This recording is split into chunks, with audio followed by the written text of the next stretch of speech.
Finance Committee in the Nauset Room of Town Hall, 7:15. This will be a hybrid meeting that can be attended in person or via remote Zoom. Real-time public access is also available on cable television channel 1072. Is there anyone in the room for public comment? Or, Peggy, anybody online? No hands raised. Okay, thank you. And because we have Darren here, I think I'd like to go directly to a couple of the questions that were posed to Darren this morning, which I forwarded to you. So, Darren, could I just give you the opportunity to address those?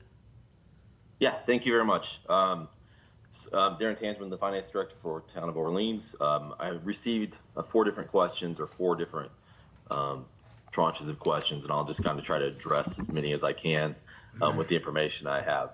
First, I'll start with the last one I received. There was a question in the budget about a position in the assessor's office for $84,660.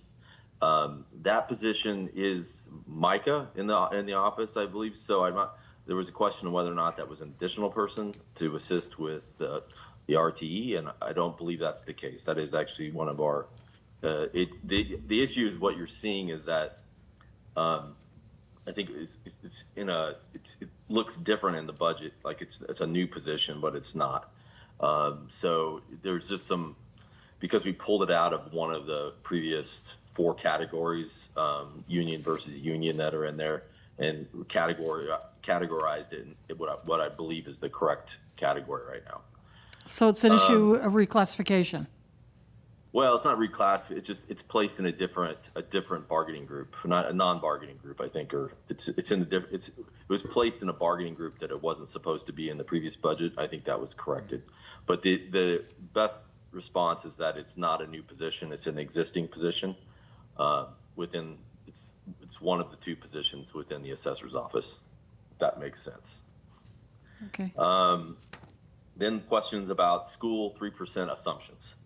And I get the concerns. Let me just start off with and the town manager had stated this yesterday, in that the school was given the exact same criteria as the rest of the staff, right? And that was 3%. And so is it setting up the school for embarrassment if they can't get to 3%? I mean, we had a 3% guidance in terms of all of our staff. We ended up coming out a little bit higher than that.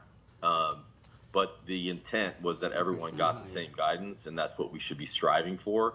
Obviously, there's different reasons why the town's operational budget might be more than the school's operational budget, because we do a lot of different things that cost a little bit more than the school. So, I would anticipate it'd be less than what the town is in terms of its overall percentage increase. And I will say that the town manager and the superintendent did have a discussion about it. It's not a surprise to them, so they are aware that is the goal. And lastly, the difference between, I will just say the difference between where the guidance was for them, and if they were to get to where the total percentage of our budget is, would be about $273,000. And I think that would end up we'd be able to cover that if we needed to, but we'd have to make some choices on some other services. So there'll be a discussion, obviously, once they come in, but I think it could be managed. Okay, so I hope that answers that question, unless there's any additional detail on that. Then I'll go to, let's see, construction debt. So construction debt came directly from the school itself. We called them. They have a lot of staff turnover right now, but we did call and we did receive that number from them. That number is obviously based on enrollment, but so it can change. We don't anticipate a big change if it does, but that number is one that was given to us by the school already and in their debt schedule that they have. So I hope that answers that question. Is that debt fixed or floating? What's that? Is the debt fixed or floating? The interest rate? It's fixed. Yeah. It's fixed, but It's the, fixed. the distribution of the I assessment- understand, but I Yeah. was going beyond the distribution to see Yeah. whether, yeah, okay. Okay. Darren, on the debt, with schools, isn't the debt get fixed for like a minimum of 5 years? Which And it can't be adjusted? No, it's actually every year, October 1st, but it's reassessed based on enrollment. But there's current conversations right now to get that to 3 years. Yes, as I think we're confusing two things here. I understand what you're saying. That has to do with the agreement and how the Yeah. agreement rolls. I think what I was talking about was the debt on Nauset High School. That gets renegotiated every 5 years. Is that, I don't have the policy in Okay, front of me, so I that's can't fine. answer you precisely on that right now. But I do know how it's supposed to be assessed based on the town's agreement. But okay, that's the number we were given from their office, and I would say it's fairly close to what we had last year. It's slightly less, but not a large percentage less. In terms of the total debt that you saw on the budget, that was given to us. Obviously, that was a pretty lengthy conversation that we had between our treasurer's office, town accountant, and Hilltop in terms of getting our debt schedule established. And so we went back and forth quite a bit to get the most accurate, up-to-date numbers. And we just did our borrowing just recently in early January, and it includes those numbers. So if that was your question, yes, this does include the most recent numbers. okay. Okay, and then there was someone who caught some good stuff in the treasurer collector's lines. This is us transferring. There was some calculations in terms of percentage increase and the dollar difference between last year's and this year's. There was a formula issue. That was the one that we were looking for. We knew there was a formula issue, and that one. What there was, it didn't change the overall percentage. If you saw, it was 25% increase in treasurer collector because there was a new position that was added. But the dollar amount change year over year was different. So it did look odd if you were looking at it, and I just fixed that in our version of our budget. So thanks for catching that. Thank you. It didn't change the budget itself because the number was still correct for the overall budget. It just changed the dollar amount for year over year change that we had, which was caught. Thank you for that. Let's see. I do want to touch on this. I did pull down all of our full-time positions and total cost of benefits and retirement and salaries for all of our full-time positions. There's a question about what is the total percentage of our total budget that's personnel related. Obviously includes retirement, all of our benefits, and our salaries, compensation. By GFOA, Government Finance Officers Association standards, a full service community, that would be somewhere between 70 and 80%. That's pretty high, I think, in many ways. That can count, the entire. It's like I would say like the state of California has probably has higher percentage of salary benefits than most other states. So you're trying to balance the difference between a state like that and from a GFOA's perspective and a contract city. If you know what contract cities are, contract towns, it's a very small management element that conducts operations through contracts, right, versus staff. So they have contracts for DPW. So that number goes down to 40% in those circumstances. But so there's the range of types of government. If you're trying to figure out, are we within best practices for the country, I would say we're actually slightly below from what I can see. And let me just say that I pulled down the numbers from just the FTEs, all benefits and retirement, and it came to, and this doesn't include our part-timers and our seasonals because those are calculated differently within the budget. And so I'm going to give you a number that's lower than what our total personnel cost is, but with all full-time positions, benefits, and retirement, that brings us to about $25,543,000, which is about 45% of our total budget. I would anticipate there's probably about 10% more in there for seasonals and part-timers. So I think that would bring us somewhere up to about 55, around 55%. And I'll get you a more secure number in the future, but that I'm just trying to give you something to kind of gauge where we fall within other communities. So, any questions about that? Okay, I think that's a macro, that raises a macro question, and I don't think we have the answer to Yeah. it today, which is, Sure. why are we so low compared to a national standard of 78%? Well, I would say Massachusetts in general pays lower than in terms of for local government, from what I see, and I have a pretty good understanding of what the national compensation rates are, because I place people in local government all over the country through a ICMA program, and I would say we fall general. I mean, obviously you're in the Midwest, you're much lower, but I would say Massachusetts pays significantly less than obviously California and some other states that I see. But it's probably in the top, it's probably like 75 percentile maybe. So that's maybe a part of it. I can't tell you. It's definitely not at the top. Massachusetts is definitely not at the top. So I think that plays a role, and I think that might surprise people, because you see numbers like a town manager being paid $250,000. That same manager in California is probably being paid $340,000. So you can see the significant difference and the cost of living is similar. So you're seeing that you kind of see like, wow, what is going on? And it's just the culture of Massachusetts that pays local government professionals less than in similar cost of living situations, lower than in other states.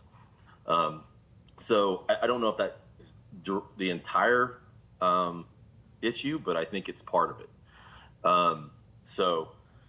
But we're definitely I see it kind of coming into balance in the last 5 to 10 years. It's definitely changing. I think that the state is catching up, but that might also be the state has only in the last 25 years changed from a select board form of government to a I'm giving more than what you would normally get from a finance director, but you're getting a change of government from select board form of government to a council manager form of government, town meeting, that only in the last 25 years, where other states have had that for 40 years, 50 years, So I think it's kind of the evolution of the state and where it's at. That makes sense. And I'd be happy to answer more questions about Tony? that.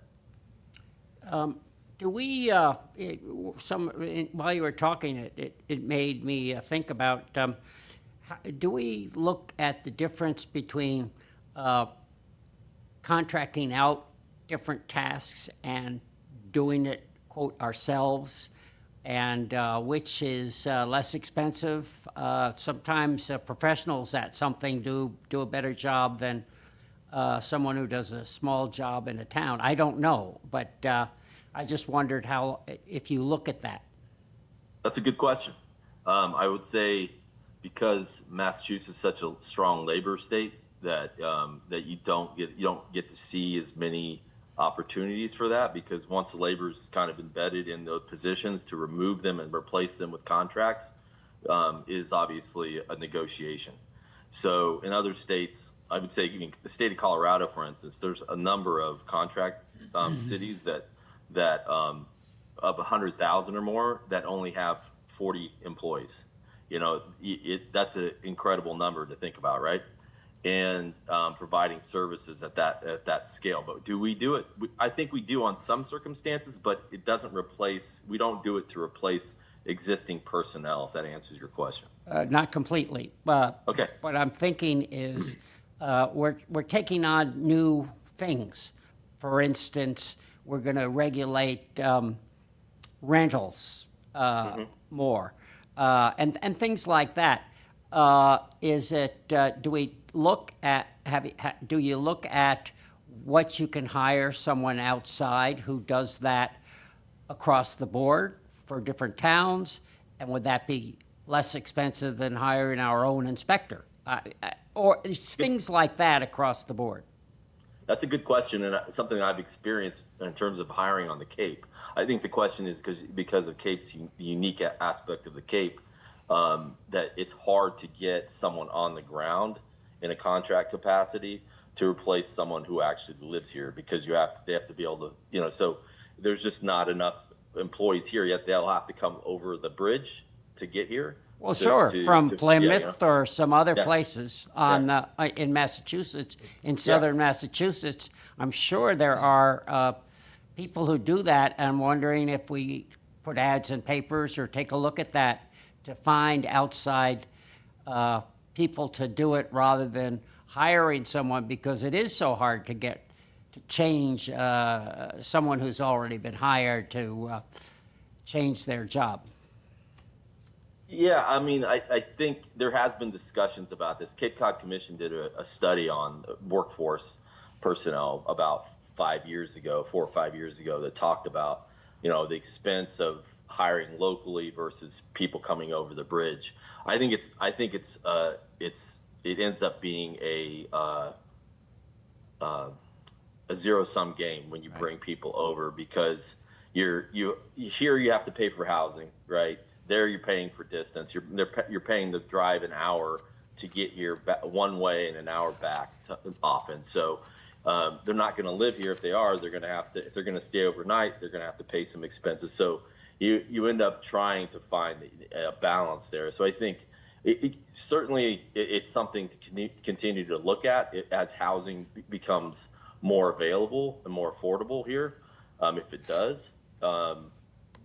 At this time, just the scarcity of personnel to fill positions here, it's a challenge. I mean, I guess I'm not quite answering your question. Oh, in you that. haven't, Yeah. you haven't, except Yeah. what I hear is, no, you haven't done that. And I don't know Yeah. whether you intend to do it in the future. I understand the philosophy. It's something that's discussed quite a bit in terms of do we bring someone in? Like one instance is in childcare. There was some bids that were put out for childcare in the Outer Cape, and we couldn't get any bids. Right. Instead, it was easier to hire locals to fill the positions. And so often it does happen on the Cape. And what's happened, I think, why managers don't go in that direction is because they often don't get a lot of any bids or competitive bids for it. And so it's almost better to always keep it inside. But you can always ask to do that. That takes staff time, obviously, to set up a bid packet, to get someone to bid on positions or a service like that. I'm not sure it's going to come to, because the position like you spoke about, that's going to have to be someone that's on the ground doing, 2,080 hours a year. I'm sorry, I was just using that as an example, but I'm just thinking, from 50,000 feet, I would hope that you would do that. I think the contract's usually done with short-term projects. I mean, we use contracts. Yeah. Contract labor every which way for almost every department in town. When we are looking for very specialized work. And But the only let other, me finish it. I'm sorry? I had some other questions that Sure. I get answered. I think, let me just make sure I've answered them all before. I think that is it, actually. Those are the big ones. I do too. But happy to answer any more Okay. if I have the answers for you. Okay, Nick has a question. I know that the operating budget that you gave us yesterday is only part of the picture because it doesn't include the enterprise funds. Yeah. Last year's budget, including the enterprise funds and a few special articles, was about 64 million. So that was 10 million more than what is shown here as the revised FY26 budget. My question is, when can we see the full summary of revenues and expenses so that we can compare apples to apples? Yeah, we do have those budgets. They're in OpenGov. But the issue is we wanted to meet the timeline for the operational budget and the capital budget, which is what we got for you. We can. And I think we're in a good place with the other budgets. I think the intent is to. I think the intent is to do the enterprise budgets on the 4th of February. So we would get them to you Okay. the Friday before is, I think. But I can give you numbers right now if you wanted to know what the total budget numbers are for those enterprise funds at this Yeah, point. that- I do that- have those. That Yeah. would, just as a matter of Yeah. curiosity, what are they? So sewer enterprise budget, total budget was for operations was $3,595,079. For the transfer station budget, total budget was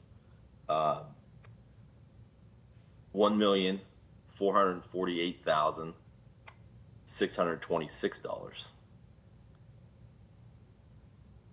And then the beach budget was $2,883 and $2,883,285. Okay. So those two together, ends up coming to, let me do this math for you real quick.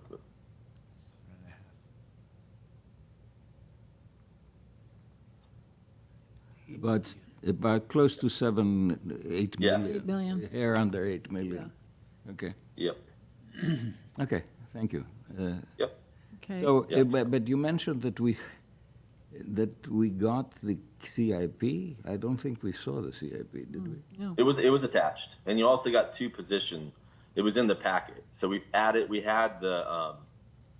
It should have been added to it. I mean, it was sent to. So we had two positions in there, and you had the capital budgets as part of the submission. So the capital budget and the CIP. So you had both of those, and I then the don't two thi- positions. I don't think we No, did. I'm sorry, Yeah. I downloaded, are you talking about the packet for the select board? It's what we sent to the town manager's office. Well, they didn't send it to us, I guess. We only got the operating budget. Okay, so we did have it. We did transmit it to the Could select you- board, could you- and I could send it. I can send it out to the finance committee tonight. Yes, please. As soon as I get done here. Yes, thank you. Yeah, could you send us whatever you Yeah. said to the town manager's office, because there was a leak there. I don't know. Yeah, no problem.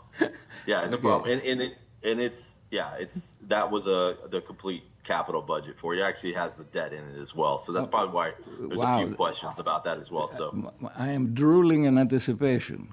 okay. So All righty. David, you had a question? Thank you.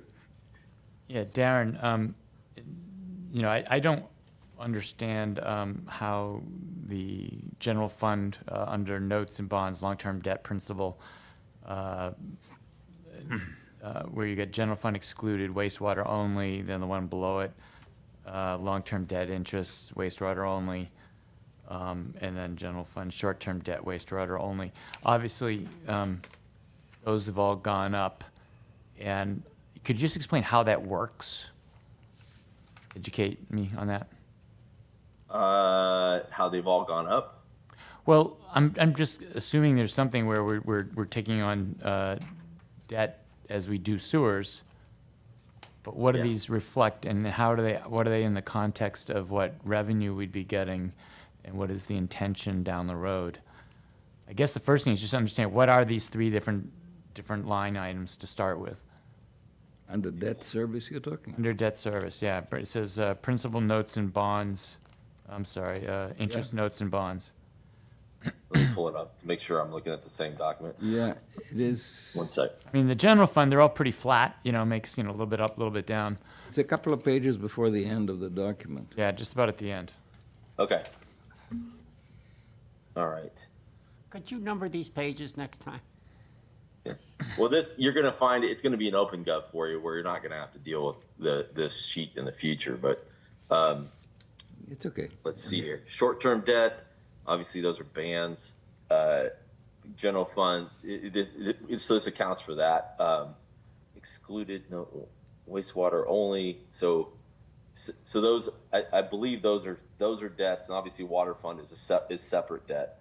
So these are all just broken out by the debts that fall within those specific funds. So general fund debt, not wastewater. So I can't name what that specifically is right now, but it's a number of different ones, and we can. I think the intent is actually to brief all debt at one of the future meetings on the 28th or the 4th. So Okay. the intent is to have Scott Walker there Yeah, to Scott, kind of go through this. Scott did send. That's fine, thank you. Yeah, Yeah, Darren, to that point, something that I tried to ask last night was the January 28th and February 4th budget reviews that we're having at 3 o'clock. What is the agenda going to be for each of those? Who's going to be at each of those meetings? Yeah. So So that we can get ourselves worked up about how to work with So people. the way that I understand it, and we haven't set the agenda. We'll set it tomorrow for next week.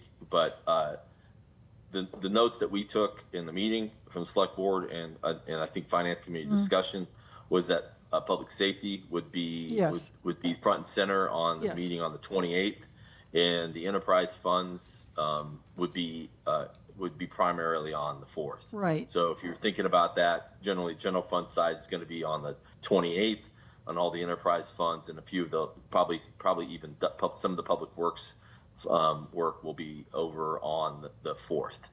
So we'll have more detail tomorrow on the published budget Okay. on who's supposed to attend. So Okay. Tony? and that'll probably leave us an opportunity to talk debt on the 4th, because it'll give us a little bit more of a window on the 4th. So I think that's probably when we'll have that, and probably do capital. Thank you. So Darren? yeah. One thing that I would like to hear is the town's analysis of other fees that we might charge to expand our revenues, and also your discussion of what you think the elasticity of demand for beach parking is. So how does that happen, and what you think about? I know the natural inclination is to be afraid of raising fees a little bit or not, but I'd like to hear how you guys think about that, because that's not our job to think about it. It's simply our job to ask the question. That's interesting that you say that. That's exactly the conversation I had with Nate on the elasticity of demand and the fee structure that they might propose to offset the structural budget deficit that we see coming in the next few years, right? And I think what you're seeing is that obviously we have a gap in Orleans in terms of other communities that paying a residential beach sticker, right?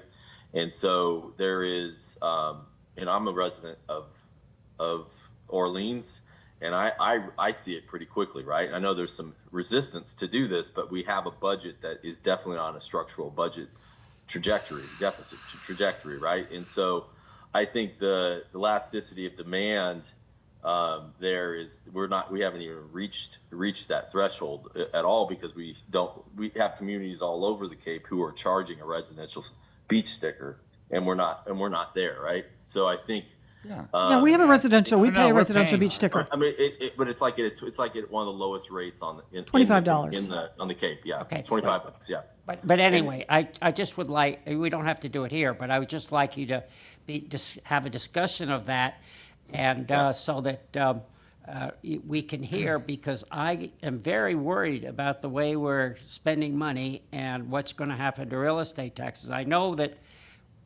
having real estate taxes stay steady is a pipe dream, but I just would think we need to start looking at other things along the way so that we get people used to paying for them, and then down the road we can raise them if we need it, because I'm not, I lived in a business where we kept the prices down and did pretty well, but I just worry about putting everything on real estate taxes. And Elaine is tired of me saying this, but in where I used to live, real estate taxes took everything, and it is the city is bankrupt. Not legally.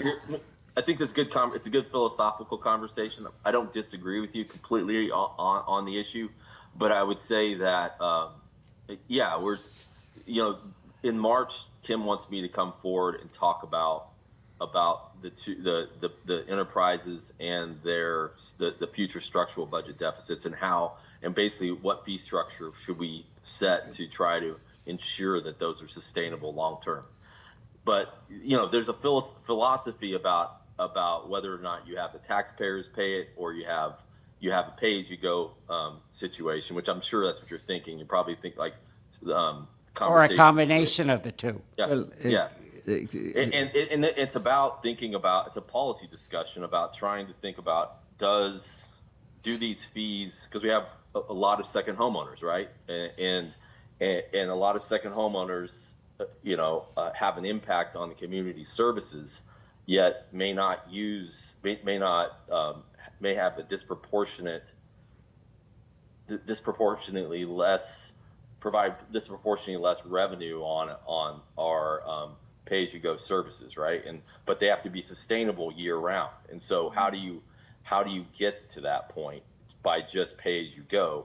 That's where I think there's a discussion about you put some of it on taxes and finding the right balance, right?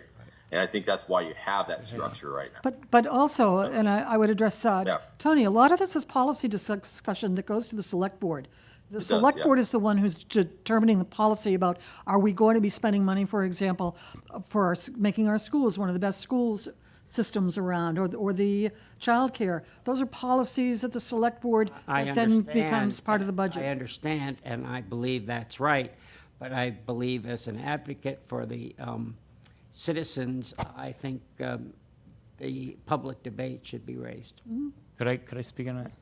So Tony, I don't disagree with you conceptually, but Darren, I would rely on you guys to give us your professional judgment as to whether any of it is material or not, because we've had this discussion before, and my recollection is that most of the time it doesn't move the needle. It's a rounding error, typically with these different fees, and there seems to be this notion that we're going to raise fees and it's going to solve problems. And if you think there is something that's really good, please bring it up. But I honestly don't want to waste my time in these meetings going over this stuff when it really isn't changing it. So thank you. Yep. John, you had a comment? Yes, well, first of all, Darren, welcome. We're glad to see you here, and we really do look forward to learn from you, and that's the basis of my question. I know we're going to hear more about revenue, but as I was listening last night, and I think this phrase came from the town manager, there was a phrase used called revenue stagnation. Now, that may be her phrase and not yours, but I just wondered if you wanted to elaborate on that a bit. I was trying to get a full feeling of what does that really mean? Is this something new that she or you are seeing, or is this something that we've had to deal with for a while?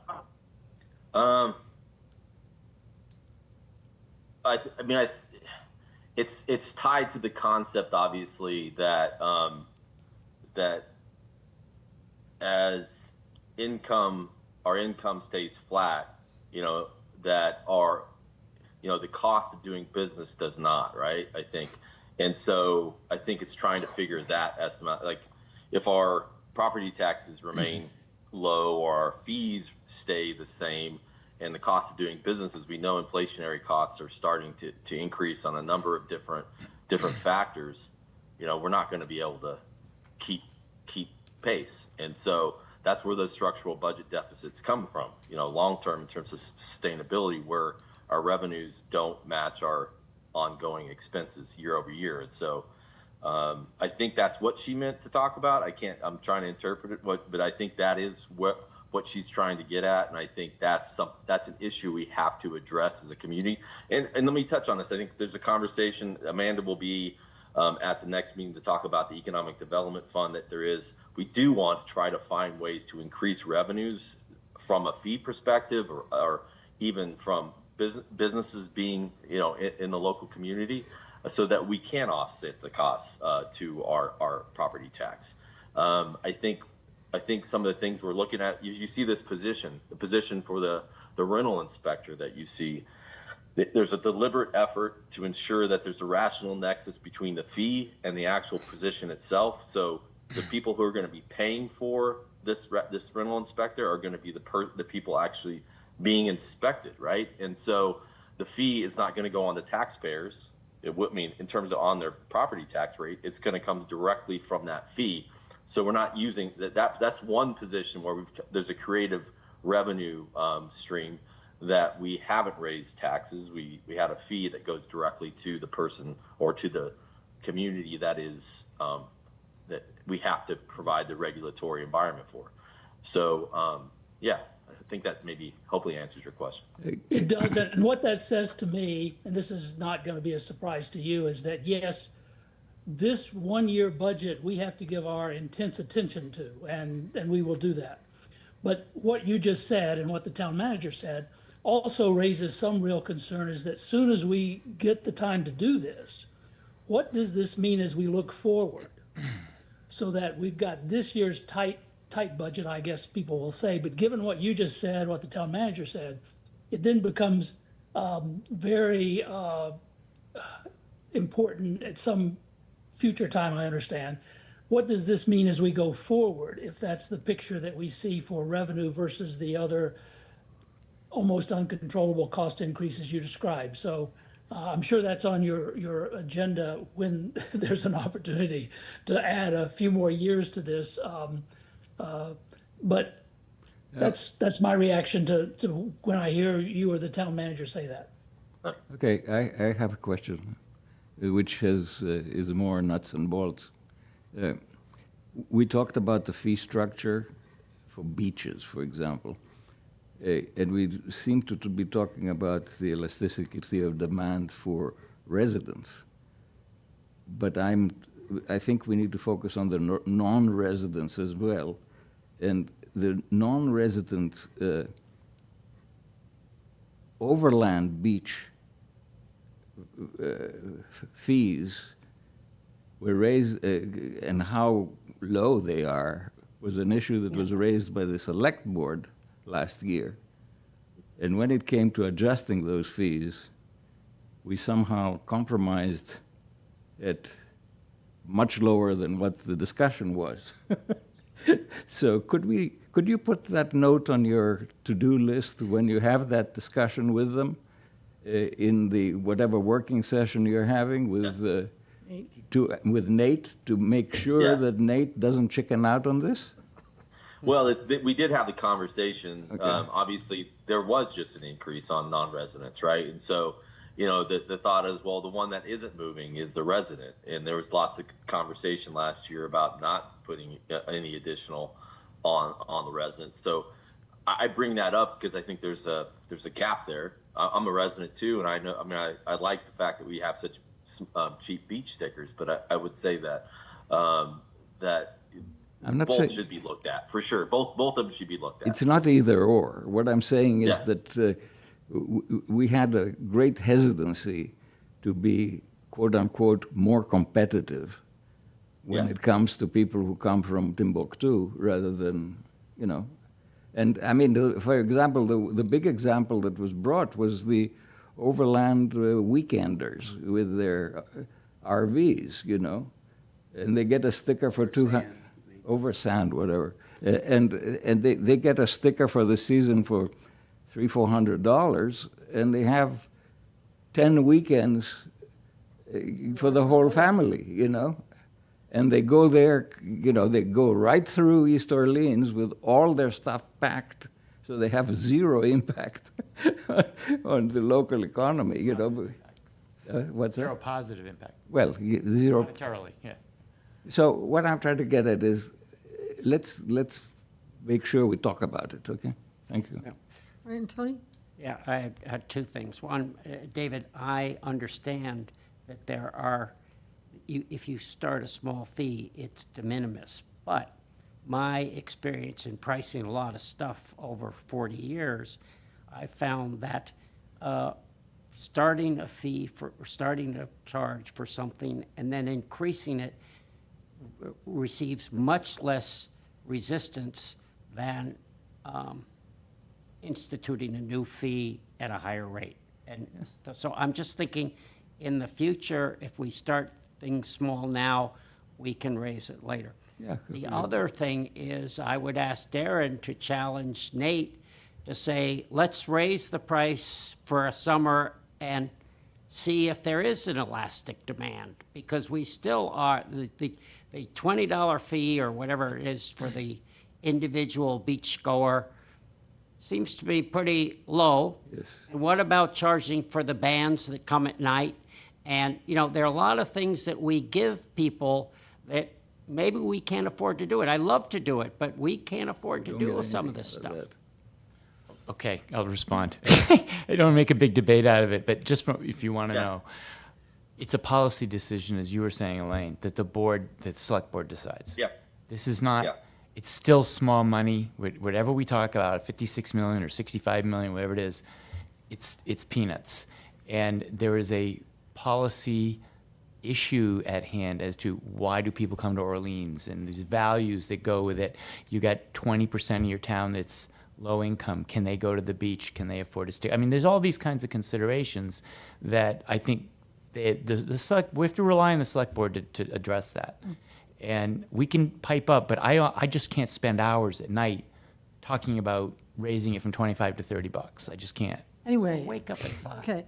Any more questions for Darren? I already did. Well, Darren, I would say thanks so much for joining us this evening, Thank you. joining our Thank you. group. Thank you. Look forward to seeing you again. Are you going to the seminar mass, the MMA meeting?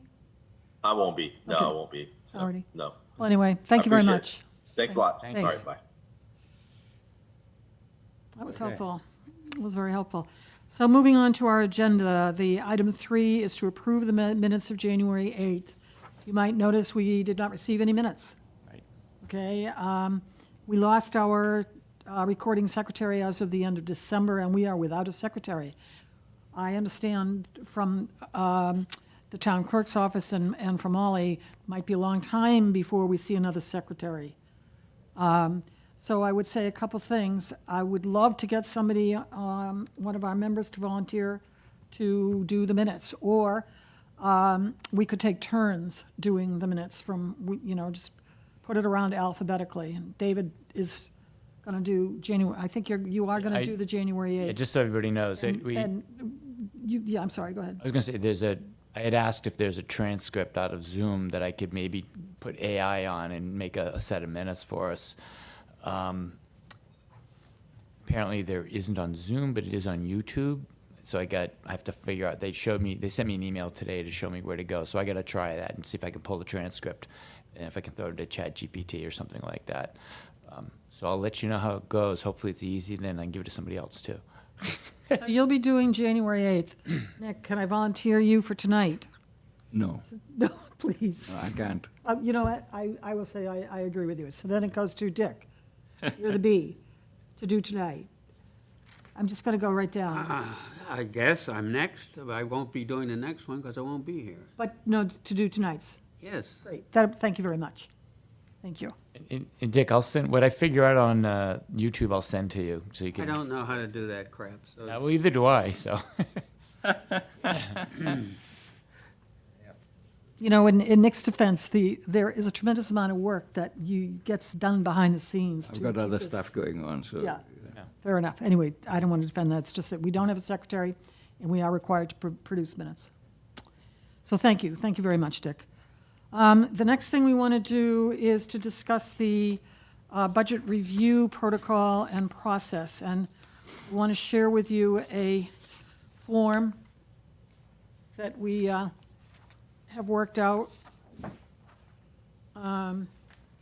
Those of you who've been on the Finance Committee in the past have seen these, but what it does is it kind of summarizes what we want to get from our reviews with the different department heads, how we will talk to them. I think a fair amount of the information that is on this budget review sheet we'll be able to find out as we go to the two meetings, the January 28th and then the February 4th that Darren was referring to.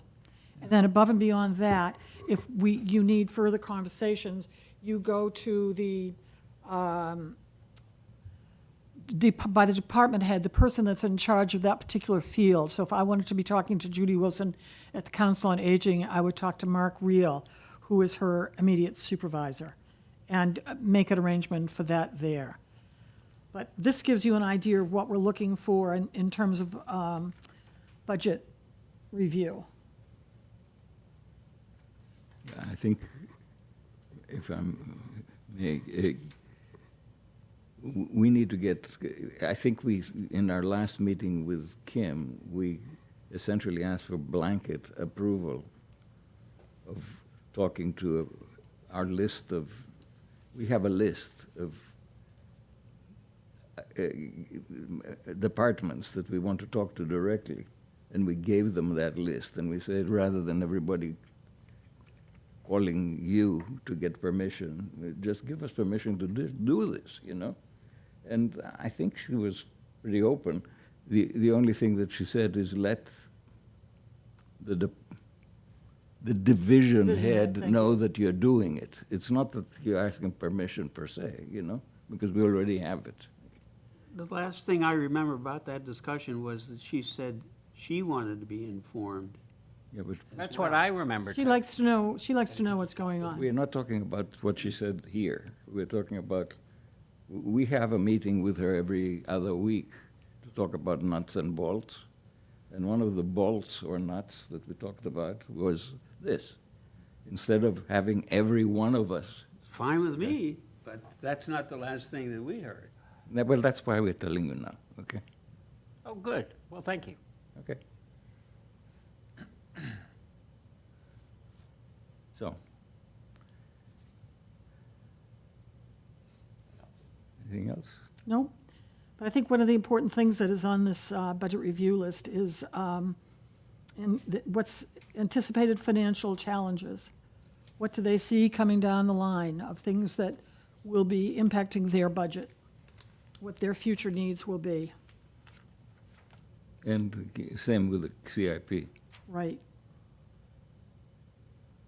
And to follow up with what Tony has been asking is the next bit, which is regionalization opportunities that they might see. Because, you know,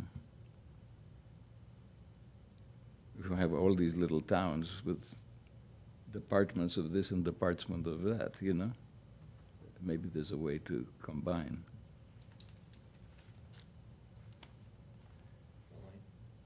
Yes, Peter? Is kind of the, around grants and offsets. We kind of, it's been a, kind of a recurring question for folks. I don't know whether you want to highlight that or. Sure, that's a good addition, Peter, thank you. Grant opportunity, to discuss grant opportunities. Peter, they, yesterday, they talked about, we've been very successful at getting grants, and I think that's great, but I keep thinking about the library, and I worry about that. It seemed like they're tilling the soil rather aggressively from the comments. It'd be nice to kind of reflect, you know, that. Yeah.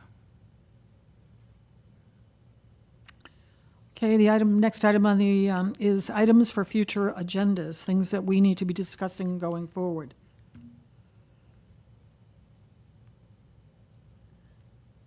I'm concerned about the long-term debt for sewer. The long-term debt. And just getting a handle on understanding what it actually is. You know, maybe it's something you don't have to worry about. You do. You're right to worry about it. Yeah, and in fact, along with this is the whole issue of revenue streams from the sewer. You know, what we have the debt, right? Phase 1, phase 2, phase 3, but is there some sort of a projection of what kind of user fees we're expecting, or this, that, the other, so that we can see the overall picture, so to speak. And together, even if the fees equaled the debt, it's still an expense. That's why I want to get a better understanding of the whole thing. I think that would be Scott Walker. Yeah, that's what we're waiting for, yeah. So they said they're I gonna will do that. invite Scott Walker to Yeah. come to our meeting. Yeah. Yeah, but the fees, I'm not sure, I mean, the fees,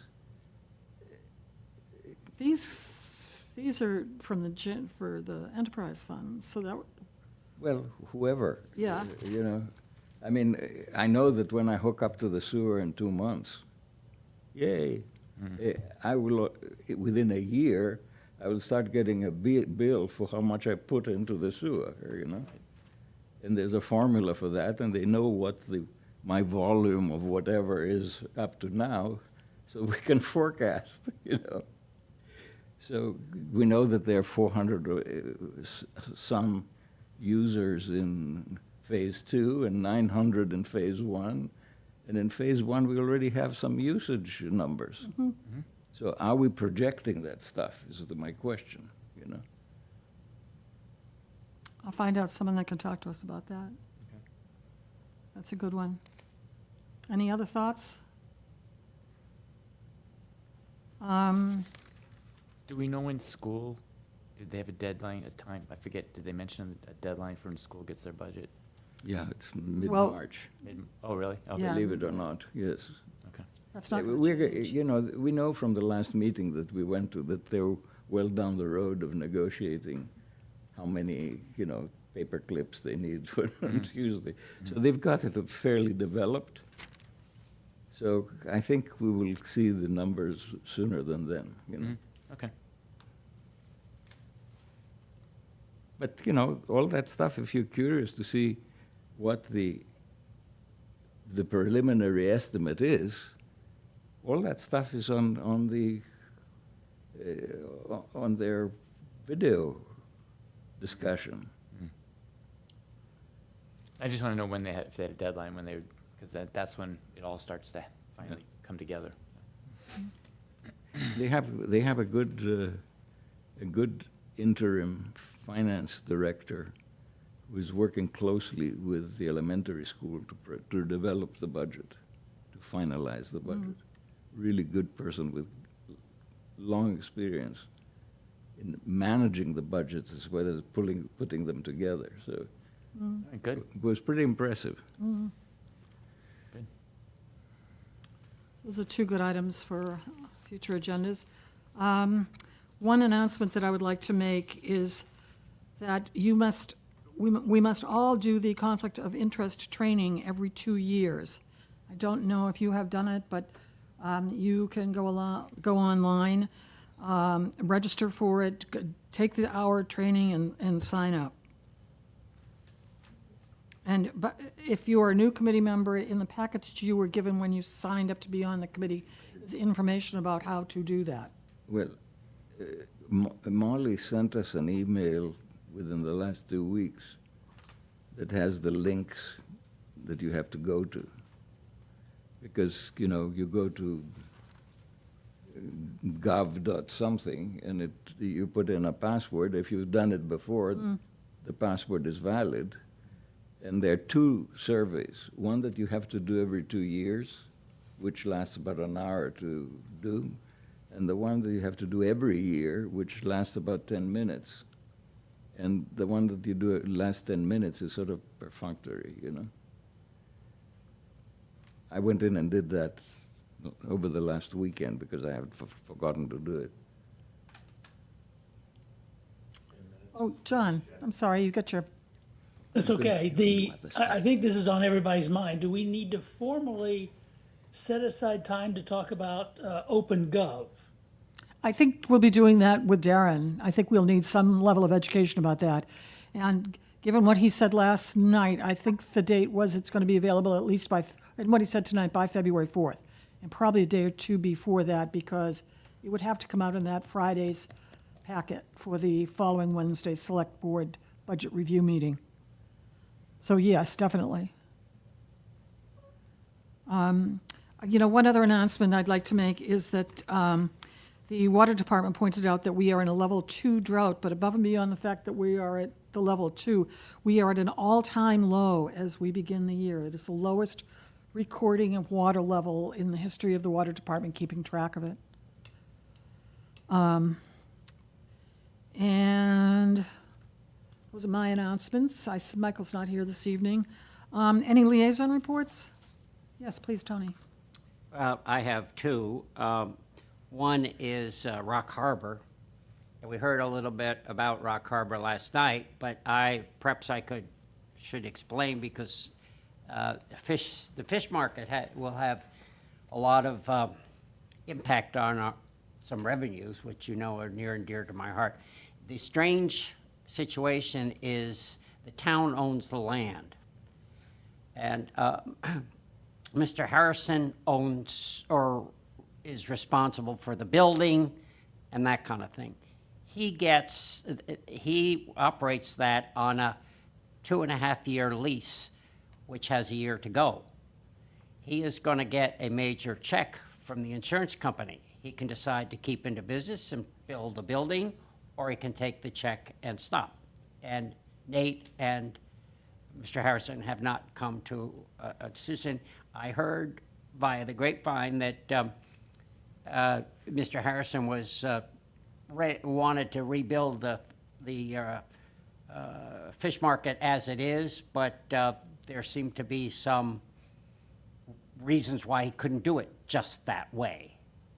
So that is what is going to be worked out, and we clearly won't have a fish market there this summer, but will we ever, and how will that go in the future?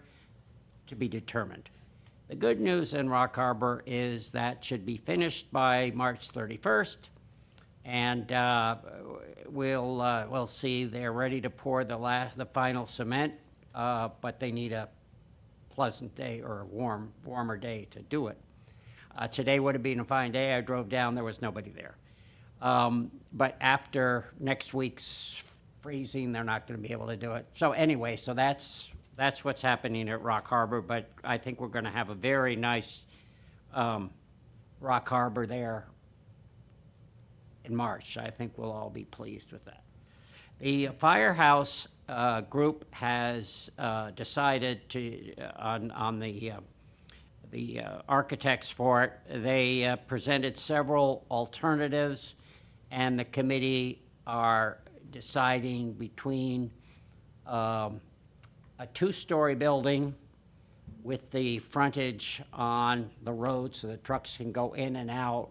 The problem is, how do you keep the public, when they want to talk to somebody there, from getting in front of the trucks and going around behind it? And there are lots of issues there. The other alternative is to fill in the land and have a single story all the way across. No numbers were given for either of those alternatives, but they are being worked on and should be ready in a few weeks. Thank you. John? Did I'm sorry. they mention what size building they're talking about? They did, and they're different sizes, but they're very,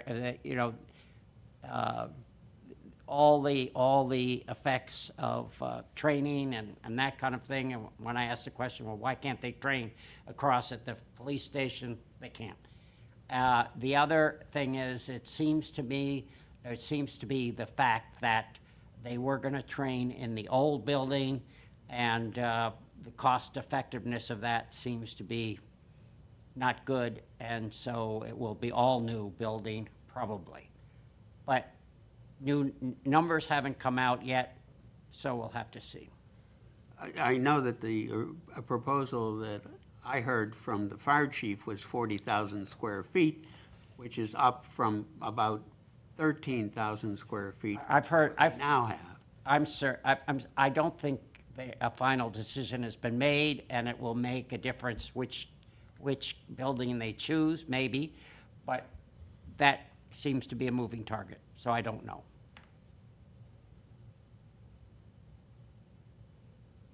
Thank you, Tony. John? Well, on the wastewater advisory, I know that some of us have just spent a lot of hours this evening on that, but and David presented. So there's a lot for that committee to go over. I think they meet again on February the 12th. I was impressed with just the nature of the exchange between citizens and the committee. And we all are concerned about the difficulty of the issues that they're facing. So there's low-cost options on the table right now, as you know. I don't know whether any of you that were there today thought that they're going to move to any, other options that they're going to consider. John, just parenthetically, you're talking about the Mill Pond meeting, The Mill Pond meeting as today, opposed to the yeah. wastewater meeting this morning. Well, it was in preparation for the meeting tonight, yeah. So, all of us, if we want to, can sort of think about where we think that's going, and whether or not some of the alternatives the town can really consider. And then the other committee I've been following is the Economic Development Committee. And so last night you saw a special budget item on economic development. I'm eager to hear what's behind that, because that's not an item that I've seen come out of the Economic Development Committee. What the Economic Development Committee has done, though, that could be related, is there was a grant program this summer, and final grants were made in August, and there was a report made in October. So the town awarded $54,000 to 9 businesses. 22 businesses applied. So less than half that applied could be funded, and the ones that were funded were not funded in total. So the Economic Development Committee did learn that there's quite an appetite among businesses for some help in doing things like facade improvements, websites, maybe some thinking about marketing, things that will, increase their base and also maybe improve their ability to operate more months. So I don't know to what extent that is woven in to what we heard last night, because we didn't get many details, although the details are coming. So I find that $150,000, I think, isn't it, for economic development, going to be, I think it's isn't it the first time we've heard economic development as a single item like that in the budget, sort of see where that's coming from. So those are the two committees I've been following. Thank you. Anybody else, committees? No? Okay, then let's look at the meeting schedule for a moment. There's the next Wednesday, January 28th, 3 p.m. budget review that we've been hearing about. We will not be having a meeting on January 29th because several of us are going, Nick, Alice, I don't know, David, are you going to go to the Nauset Regional School Committee presentation of the Nauset budget with all 4 towns What day is this? What day is that? on Thursday, Thursday the 29th at 5:30. Oh, yeah. Starting at 5:30, yes. Yeah, No meeting. so no meeting. We know 4 of us right off the top won't be here. So then after that is the February 4th, 3 p.m. budget review here in the Nauset room. And then the next meeting of the Finance Committee is February 12th. 5:30. Yes, sir. Any questions? Comments? In which case I'd entertain a motion to adjourn. I move it. Okay, thank you. Adjourned. Or- Thank you.